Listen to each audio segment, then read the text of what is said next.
for that incredible introduction, but I have to correct one thing that she said. She said that the movement for Fight for 15 and a union would not be possible without my leadership. And sisters and brothers, I'm here to correct the record. It's not possible without the fearlessness and courage of fast food workers, airport workers, home care workers. Yes. Yeah.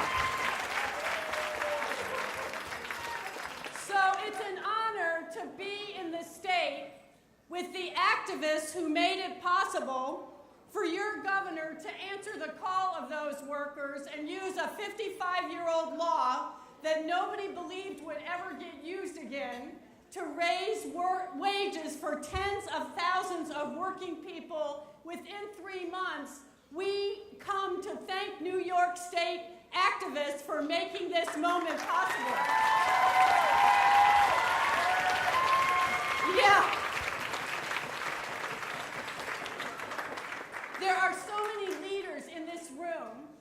I hope you don't mind if I don't acknowledge you all by name, because I think I should call each person's name in this room, because we know that your leadership matters.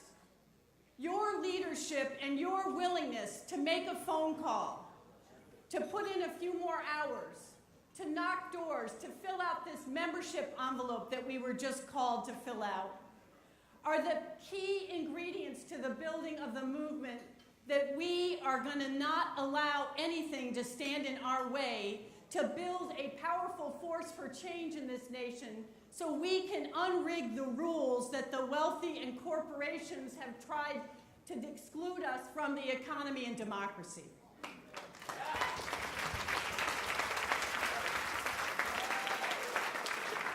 I hope you'll permit me at the beginning of tonight to just do a shout out to my SEIU family who makes it possible for me to be with you here tonight.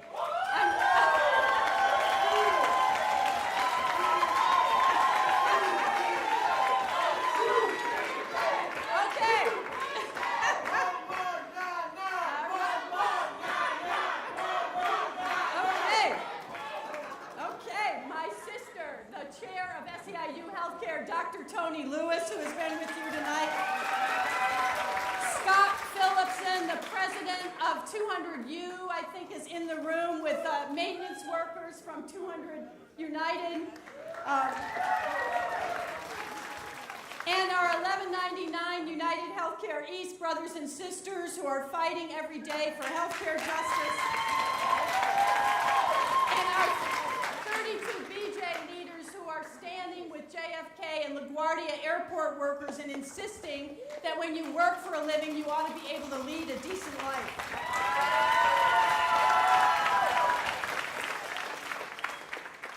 So tonight I want to talk to you about how we join with you, the rest of the progressive movement in this country, because no one of us by ourselves can make the movement powerful enough to get the change we desire. And the way we talk about it inside our family is that we have a vision for a just society. A vision that means that all work should be valued. All work. Fast food work, home care work, child care work, work that since the beginning of our country has been seen as work not valuable enough for people to do better than minimum wage, no guaranteed hours, and no benefits. So we believe all work should be valued. And then we made a decision in 2012 that we had to use the resources of our union to ensure that all people were respected. That we had to build our union outside the walls of our workplace and collective bargaining agreements to insist that we are not going to allow for a country where young black men are shot down unarmed in the streets of the United States. And those two beliefs are the cornerstone of insisting that all families and communities should thrive and that we're going to fight together to build a movement powerful enough to ensure that we leave this world a better and more equal place for the next generation. And that vision is based on a simple belief that when you work hard, you ought to be able to lead a good life, and you ought to be able to pass on a better life to your children, no matter where you come from, or who you are, or what you look like. And sisters and brothers, we know, and it sounds like you studied today, that there are a lot of roadblocks in our journey for justice that have their roots in the founding of our nation. Let's face it, our economic system in this country was founded on a system of slavery, on the unpaid work of African Americans, and we have not addressed that racist legacy in our nation, and it's time that we do it now.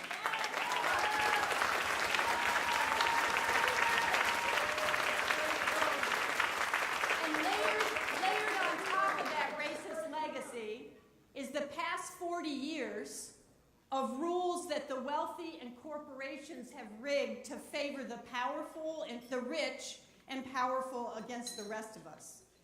They've used their wealth to rewrite tax rules, to undo labor laws, to insist on free trade agreements that rip at the heart of our economy and democracy, and campaign finance laws that have the audacity to think that corporations are people too and that any money can get into our democracy. Sisters and brothers, you know, the result is an economy and a democracy that are out of balance. An economy and democracy that are crushing the lives of millions of people who are working harder and harder each day and stitching together the 2 and 3 jobs that Alexandra talked about. It is a result of criminalizing communities of color, a criminal justice system that is mass incarceration of black men and brown men in our country, and a broken immigration system that's eliminating the voices of 11 million immigrants in our land. They are attempting to deny our basic dignity as human beings.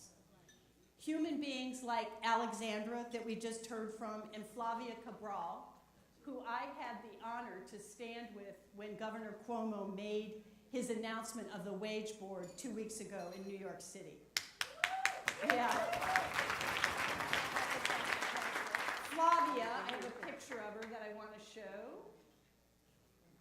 If this is working, well, maybe I want to introduce you to, there's the vision, and here's Flavia. One more thing. There's Flavia.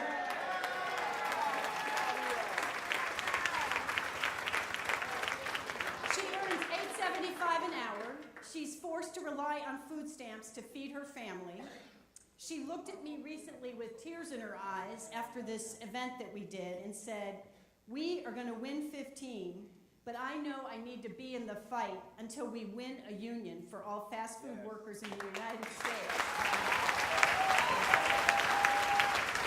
Because that's the only way that the 44 million people, that's the only way that 44 million people in our nation are going to have a shot at building a decent life. While we face these intensifying threats on the powerful forces, I'm so proud of the energy and leadership in this room and the heroes and heroines of our movement who are standing together to face these forces and build a growing worker movement together with labor and community that makes clear that when we fight, when we fight, when we fight, and you've proven that here in New York. You are a beacon of hope for the rest of the nation when you get together and win a raise in the tipped minimum wage to $7.50 an hour. Yeah. When you've won a ban on fracking and the rest of the country is having a fight about that. And when you, New York State, have birthed the movement of fast food workers that has turned into a national and international movement of underpaid workers that's changed the way that we think about how we should value work in this country. I want to acknowledge the amazing work of organizations in this room that helped get the Fight for 15 off the ground. New York Communities for Change. Make the road, New York. Metro Justice of Rochester. The Coalition for Economic Justice of Buffalo. And Citizen Action of New York, and so many others in this room. Sisters and brothers, I can't tell you what a thrill it is for me. When Karen asked in January, I thought, heck yes, I gotta get to New York. I spent all of my life for SEIU organizing healthcare workers up and down California. And when we organized in California, we used to always talk about New York as the place that we wanted to move our organization to become like and set standards. And that's why it's so important that this organization keep growing and expanding, because you have to keep lifting the bar on what people believe is possible to achieve when we come together for collective action. So you know the story, this most recent chapter of our movement, and we stand on the shoulders of many other movements in this country. This most recent chapter began when 200 workers in the city of New York had the audacity to think that they could strike a franchise store, and with the support of community leaders, many in this room, and faith leaders, who had the guts to walk them back in the next day and realize that there could be a struggle right there in those counters to return people to work. That spark lit a fire that has allowed for 230 cities across this nation to do exactly what happened in New York City that November of 2012. April 15th, as many of you know, was the biggest mobilization of underpaid workers in anybody's memory.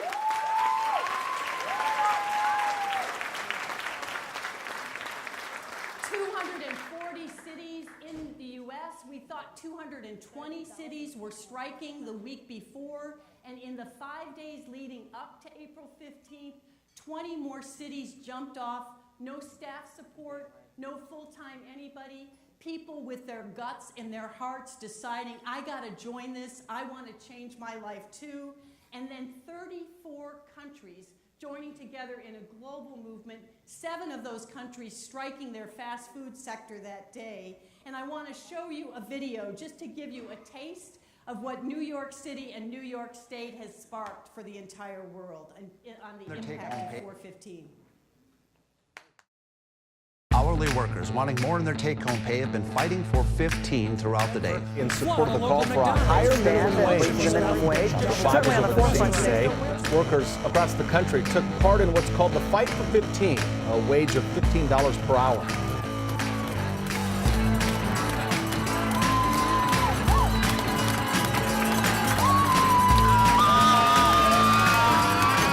I'm going to strike because I don't want to live in poverty anymore and because I want a better future for my daughter.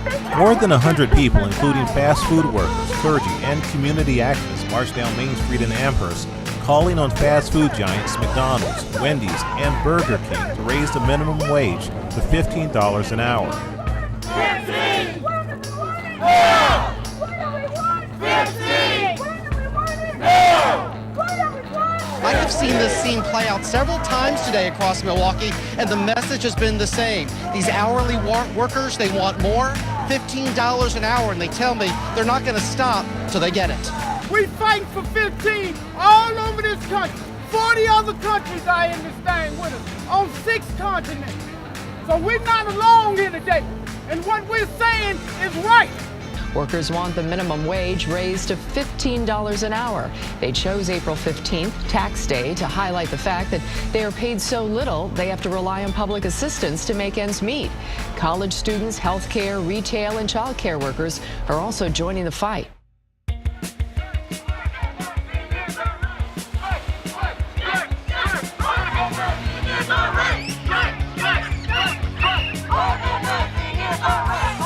There is progress in Oakland. This is more than just about Oakland. This is about the country.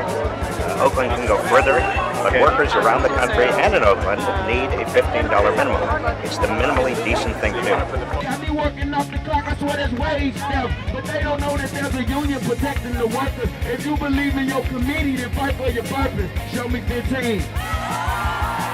me what democracy looks like. Show me what democracy looks like. This is what democracy looks like. It's not fair that I go to work 5 days out the week and I work hard from the time I'm there. McDonald's is me. McDonald's own me. And I do anything for McDonald's. And when I go home, then I can't pay my bills. And I've been at work 40 hours a week and it's still not enough. But sometimes, I hate that it has to be like that, but sometimes to make a change, you have to, make a change happen. Just walking out, overcoming my fear. When I did it, it made me feel like I'm a better person. Now I feel stronger. It made me feel like I had power. Hundreds marched throughout Kansas City today, many of them fast food workers, but there were also home health care workers, retail clerks, and even adjunct professors who say they could be paid more. Workers like Esmara Ortiz, who works at Burger King part-time. I get paid $8.30 an hour, and with no pay, I can barely pay even the basics. And I'm not the only one. It's very frustrating when you can't get rent, you can't pay rent and you're constantly being evicted. You can't pay your utilities. You can't buy basic things for your children. You can't pay for medical expenses. It's very frustrating. I'm only making at least $200 to $250 every 2 weeks. I can't afford to pay my rent, pay for a taxi, pay for a bus pass, make sure that my son has school clothes that need to be paid for, $20 a shirt, $10 a pair of pants.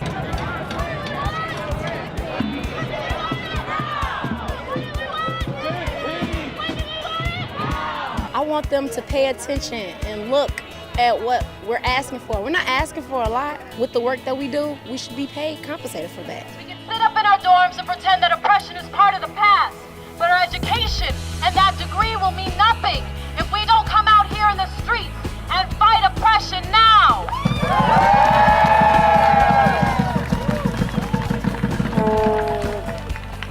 Low-wage workers throughout the world, which includes home health care, security guards, in-house care nurses, adjunct teachers, students, us retail workers, fast food workers, we're all striking for more wages on the job, respect on the job, consistent schedules, and consistent hours.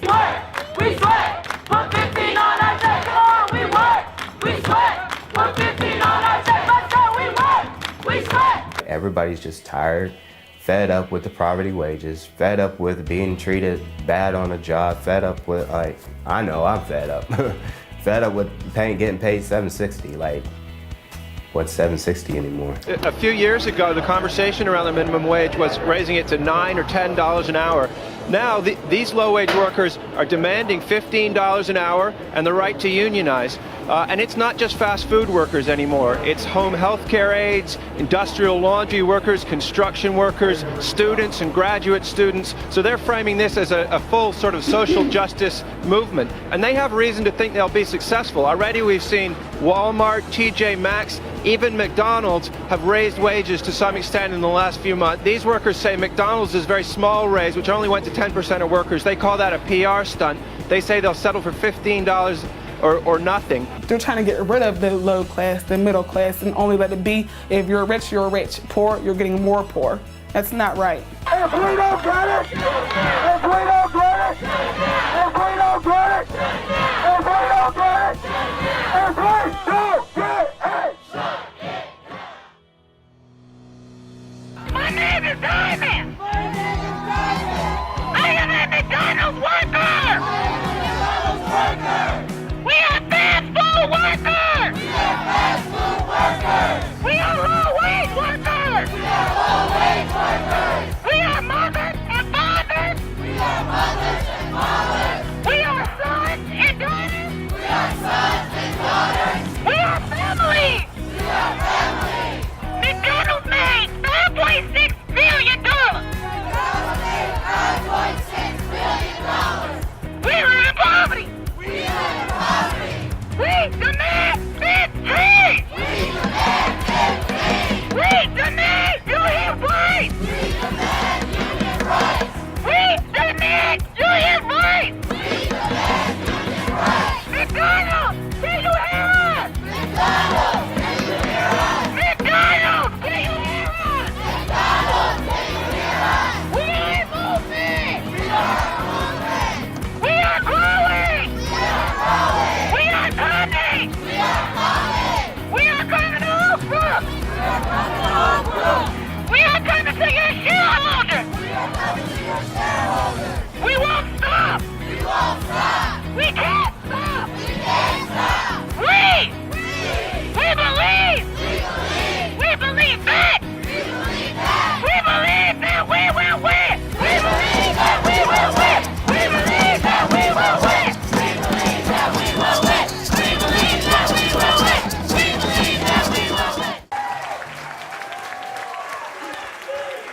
brothers, that action has changed the game dramatically in 2 places since that day.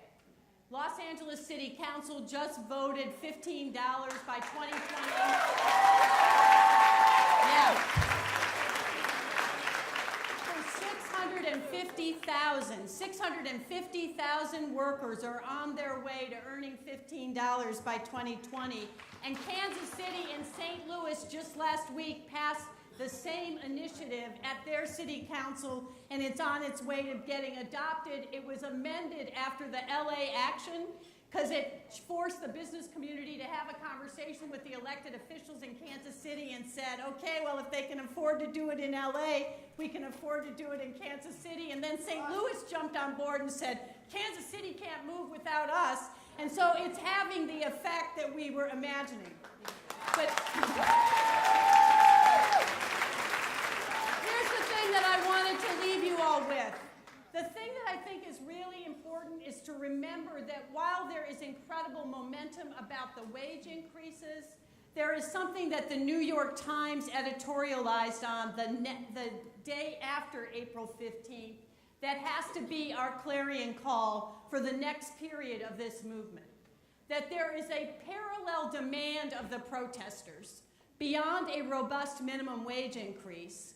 The only way these jobs become good jobs that people can support their families on, if they are jobs where workers have a say in hours and scheduling and benefits and time off and retirement and health care.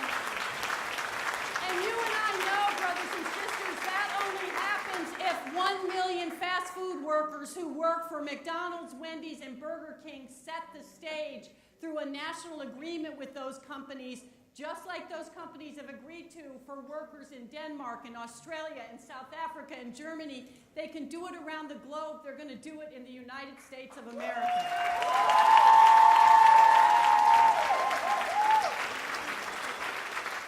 And I know that we're restoring and relaxing because we're about to hear song when I finish, which I find is a way that I revitalize my energy. But you know that for Justice Works leaders in this room, our job is not done. And we have to put our foot on the gas in this state and make these wage boards take the lid off wages. And I don't think we should have to wait in New York City to get to $15. I think that wage board should say that $15 is the wage that workers ought to earn tomorrow, not like senatorial. And we have to turn it up to make that possible. We've got to show the people of New York. We've got to show your governor. We've got to show the elected officials in this legislature in the next 3 weeks. I think next Friday is the Buffalo hearing. We got to show up and raise a lot of noise. Then Albany, New York City, and Long Island, we have got to show that we are not stopping until we get 15, and we mean it. And that is going to then spark a demand, our plan with other low-wage worker movements around the country. When the New York Wage Board issues its finding and the governor accepts it, we are going to make a national demand in every city and state. Even if wage boards don't exist, we think wage boards ought to be created for fast food workers, and then right behind fast food workers, home care workers ought to get a wage board in New York State, child care workers, car wash workers. If the state legislature will not pass a minimum wage, we're going to go through every job category in the service sector in this state and roll through the use of the wage board until the New York State legislature comes to its senses and raises the minimum wage statewide. And you are all going to make it happen. So sisters and brothers, I think we can take incredible pride in the way in which the conversation in this country and the politics of the nation are beginning to change in the way that Mark talked about the stirrings of this movement. But we know it's fragile. And that we've got to keep our foot on the gas, and we've got to get more people to join this movement all across the service sector. Because we're going to answer the New York Times call, but I think 44 million people who are trying to stitch together 2 and 3 jobs earning less than $15 an hour deserve a shot at remaking the basic belief that when you work hard for a living, you ought to be able to lead a good life. And that's got to be true. Imagine what would be possible when we build our movement powerful enough to unrig the rules of Citizens United, to unrig the rules of a tax code that favors the wealthy and the rich instead of the rest of us, to unrig the rules of structural racism that we finally got to rip apart the racist history of slavery in this nation. We are not going to stop until all of us get to achieve that vision of a just society. And that basic fight is rooted in the belief and the incredible courage that we're seeing each and every day from the workers that we're celebrating here tonight. And I want to close with the chant that was sprung up already in this because of the video. But I learned this chant during the arrest that we took in Oak Brook at the shareholder meeting of McDonald's just last year. And there was a really tense moment in that arrest where 100 of us were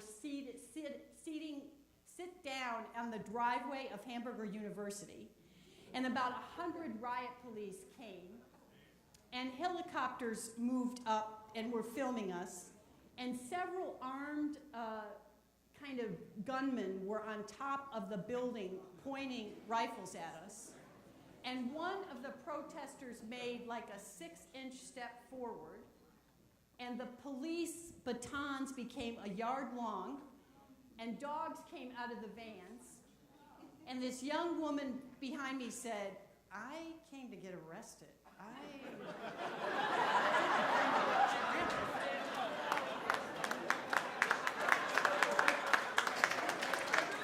Yeah.